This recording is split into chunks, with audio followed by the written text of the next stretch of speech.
आता ज्या वेळेस बघा काही लाख वर्षापूर्वी जाऊ, वाघाची डरकाळी ऐकू आली, झोप येणार आहे? जंगलात आहे तुम्ही एकटे समजा आणि वाघाची डरकाळी ऐकू आली, झोप येणार आहे? नाही.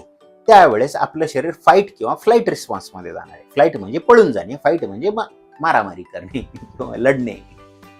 कारण आपल्याला स्वतःचे वाचलो तर झोपणार आहे ना, झोपलो तर गेलो. सो झोप येत नाही अशा वेळेस. ओके, वाघाची डरकाळी ऐकली, काही जर झालं समजा रात्री एखादा जर मोठं काही हे झालं, स्फोट वगैरे झाला, आपल्याला लवकर झोप येत नाही बघा. त्यावेळेस काय होतं, फाईट किंवा फ्लाईट रिस्पॉन्स मध्ये जातं.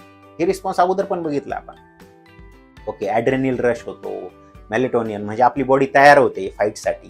ओके, मला सांगितलं काय काय होतं ते, कशी एक एनर्जी मिळते, आपला हार्ट रेट वाढतो, ब्लड प्रेशर वाढतो, फाईट करण्यासाठी ताकद येते किंवा फ्लाईट पळण्यासाठी ताकद येते.